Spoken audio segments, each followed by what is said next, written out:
Salut à tous, alors on se retrouve dans la Tesla, je vais quand même faire cette petite vidéo, cette histoire. J'espère qu'en France, personne ne va faire cette ânerie. Franchement, ça fait plusieurs fois que sur YouTube et d'autres influenceurs donc disent faites très attention, ne mettez pas quelque chose en fait de mouillé, une serviette ou n'importe quoi sur donc la poignée qui alimente le véhicule. On va parler de plein de choses, hein, pas que de ça. On va parler des superchargeurs, des V2, des V3, des V4 et de l'utilisation donc de la voiture électrique et comment ça se passe. Donc, le stratagème, comme aux États-Unis, ils ont énormément finalement de V2, et je peux te dire qu'en France et en Europe, et surtout en France, on est très bien lotis. Et d'ailleurs, je vais te le dire tout de suite, en même temps, je te mettrai donc l'incrustation de jeux vidéo, parce que comme je te dis, il y a quand même pas mal d'informations, 3-4 informations dans cette vidéo donc à traiter. Donc, ils te sortent un titre, mais alors quand on me dit que je fais du putaclic, ouah, le combo ultime, laisse tomber là, tu n'es plus AFK, tu vas devenir un gros bot, tu vas voir, tu vas accélérer ton truc. Non, c'est extrêmement dangereux. Donc, tu le fais pas déjà. Et l'explication, elle est assez simple, c'est-à-dire qu'aux États-Unis, ils ont énormément donc de V2, et quand tu viens donc mettre ta serviette, eh bien, ça vient entre guillemets refroidir. Rien. Il y a juste un capteur, et ce capteur, tu lui donnes un signal que il fait meilleur. Je sais pas, tout d'un coup, lui, il pense que je dirais t'es à Miami, il faisait en Floride, il faisait très chaud, et là tout d'un coup il y a eu un refroidissement, c'est tombé, ou il pleut, ou quoi que ce soit, donc tu le tronques, tu vois ce que je veux dire? Donc il va lancer plus de puissance, sauf que là il va commencer à chauffer. Donc il peut y avoir un risque d'étincelle, que ça prenne feu ou quoi que ce soit, et d'une mauvaise utilisation, vous êtes des tarés. Sur les V3 et bien sûr les V4, il y a donc un système de refroidissement en plus. Donc pourquoi aller, je dirais, s'emmerder? Et c'est surtout, comme je te disais, on est très bien lotis donc en France. Encore mieux que ça, logiquement, donc les V2, donc il y en a en Ile-de-France, mais il y en a un petit peu partout, donc qui sont un petit peu désuètes, et voilà, avec des charges partagées, et puis bon, c'est pas toujours à des super endroits, ils sont pas si vieux que ça, mais je trouve qu'ils sont pas hyper bien entretenus. Pour moi, Tesla, ça doit être des V4 et un lunch, enfin un truc avec des pizzas, un truc où tu peux avoir des toilettes directement, un truc où tu en es 30-40, et tu vois, on se retrouve, on va dire, tous ensemble. Donc, ils vont, d'habitude, en fait, ils faisaient du V2, puis un V3, par exemple, juste à côté, ou un V2 et un V4 à côté. Et là, ils vont essayer donc de les remplacer. Parce que je dirais que c'est tout à fait normal, ça va en fait dans le bon sens. D'ailleurs, on en reparlera, j'ai eu l'information hier avant-hier, je voulais pas trop en parler, mais je pense que c'est important. Pour ceux qui vont acheter, donc, entre guillemets, les anciennes Tesla, il faut savoir, je suis avec un iPhone, par exemple, 11, j'utilise avec le bon plan mon iPhone 7, et mon fils utilise encore l'iPhone 5S. Il fonctionne, mais il n'y a plus forcément de mise à jour, et il n'y a plus notamment de mise à jour en fait au niveau des applications. Donc ils te le disent, mais ça fonctionne, mais il faut juste le savoir. Et notamment, je crois qu'avec le hardware de 2,5, le 2.5, je crois qu'il n'y a plus rien, mais ça arrive donc sur le 3, c'est tout à fait logique. En fait, comment expliquer? Il y a un processeur.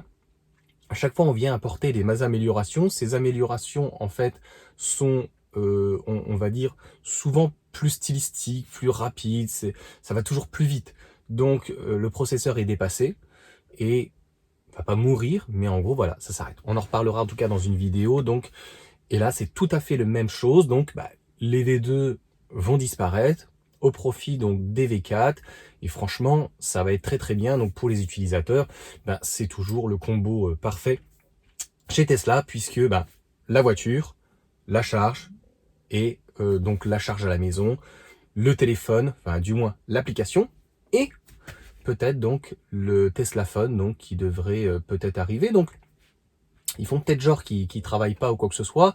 Pareil, il y a eu une bonne mauvaise nouvelle disant qu'ils ont fait que 1 milliard de bénéfices, que ça vient essentiellement des taxes carbone, etc. machin. Bon, c'est encore une fois, c'est plutôt sur la bonne voie. Il manque la compacte, toujours la compacte. Donc je tiens quand même à repréciser dans la vidéo, ne faites surtout pas ça. C'est extrêmement dangereux, et surtout sur un V2. Enfin, je comprends pas que l'information, elle est depuis 3, 4, 5 jours, elle fait le buzz.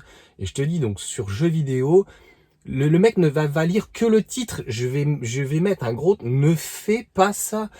Le mec qui a une Tesla, qui est geek, ou tu imagines le gars qui loue une voiture, le mec, tu vas gagner au pire des cas quoi? Tu vas gagner 1 minute. Donc tu vas aller venir tronquer un V2, un capteur, juste pour passer de, je sais pas moi, 70 à 90 kilowatts et que tu vas gagner 2 minutes et tu risques de tout flinguer. Donc, a priori, pas la voiture, mais donc le superchargeur se bride parce que il fait et il a trop chaud. Donc en fait, tu vas aller tout niquer quoi. Enfin, franchement, c'est juste pour une histoire de serviette ou quoi que ce soit. Enfin, je sais pas quoi. C'est exactement la même chose. Et je te dis, c'est vraiment un coup de gueule. C'est la même chose que les reprogrammateurs. J'ai rien contre eux qui viennent bidouiller. Alors, quand c'est sur de l'éthanol, quand c'est sur certaines choses où tu viens, pareil, tronquer. Hein. Faut arrêter en fait. Hein. Tu viens changer en fait ça me fait penser exactement aux onduleurs en fait. Quand tu viens changer les tensions, bah là c'est pareil en fait. Au niveau de la sonde lambda en fait, tu viens jouer sur les enrichissements. Donc tu viens en fait les shorts, tu viens en fait juste changer, tu viens tronquer. Les gens qui te promettent, les reprogrammateurs qui te promettent donc des gains notamment de consommation. Est-ce que tu penses, je connais beaucoup d'ingénieurs et essentiellement chez Renault, Peugeot, etc., avec leur ego exacerbé pour certains, franchement, tu les prends pour des cons, quoi. Tu penses que le mec, il a pas pensé. La première des choses quand même d'un constructeur, ils ont essayé de faire la voiture à 1 litre. Ils n'ont pas réussi, les ingénieurs. Avec un CX, avec un moteur, avec une partie hybridation, etc. Est-ce que tu penses qu'honnêtement, un petit reprogrammateur, un petit mappeur qui va te mettre un petit logiciel dans la voiture et qui va venir au niveau du calculateur ou éventuellement avec un boîtier et venir tronquer en fait les sondes lambda et le mélange air essence, il arrive comme ça en fait à te faire gagner 1 litre ou 0,5 litres. Non, c'est pas par magie. Donc obligatoirement, la seule chose, c'est vrai, que tu peux jouer là-dessus, notamment sur la reprogrammation, c'est que chaque voiture est différente et chaque voiture en fait finalement a sa puissance. Tu passes sur un banc plusieurs voitures et tu te rends compte qu'il y a une différence. Donc tu pourrais apporter une personnalisation. Mais franchement, c'est tellement minime parce que en fait, il y a une norme et il faut la respecter. Donc clairement, ne mettez rien sur donc le pistolet pour mettre au niveau de ta voiture. Et je tiens à rappeler, c'est quand même magique la voiture électrique là-dessus, puisque t'es pas obligé de rester pendant 3-4 minutes comme ça, comme un con. Donc je tiens à rappeler quand même que si tu restes pas très longtemps au pistolet, c'est aussi parce que on a fait des réservoirs de plus en plus petits, 30, 40, 50 litres. Je peux te dire que quand tu as des réservoirs 60, 70, 80 litres, bah, tu restes comme ça pendant très longtemps, quoi, parce que logiquement, on peut plus le pistolet, donc le bloquer. Il me semble, hein, normalement, voilà, j'arrivais plus à la fin, donc c'était chiant. Donc là, tu mets ta voiture, superchargeur, tu branches, c'est important donc d'en rappeler, donc tu le branches, et une fois que tu as fini, il te dit, 5 minutes avant, il te précise, tu as le temps d'aller aux toilettes, tu as le temps d'aller manger, tu as le temps de te restaurer, de faire ce que tu veux, d'aller boire un coup, discuter avec des voisins ou quoi que ce soit, tu reviens, tu débranches et tu pars. C'est aussi simple que ça. C'est déjà prépayé, t'as pas besoin d'aller payer, tu as une facture qui arrive directement sur ton application. Est-ce que tu as pensé à tout ce gain de temps? Non. Donc quand tu mets 15 minutes sur un superchargeur, mettons avec ton modèle Y et les BYD, c'est 15 minutes pure pile. Toi, quand tu es avec ton essence, tu ne comptes pas quand tu vas éventuellement attendre, faire la queue. Ou moi, l'éthanol, par exemple, bah, toutes les stations n'avaient pas forcément, enfin, dans une station, ils avaient de l'éthanol, mais tous les pistolets, ils avaient pas tous, en fait, l'éthanol. L'éthanol était sur, une partie sur 2 pompes, tu vois, pas sur, si mettons, t'as 6 pompes que sur 2 pompes. Donc, très souvent, même à Chalon, ça m'arrivait très très souvent d'attendre, de patienter facile 5 minutes.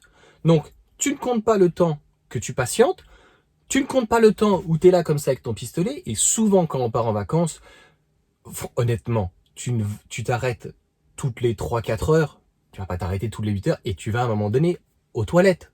Je pense, à faire pipi, non? Au moins. Donc, à un moment donné, est-ce que tu comptes ce temps où il faut que tu ailles aux toilettes, il y a peut-être un peu de monde, surtout chez les dames, tu vas te laver les mains, tu ressors, etc.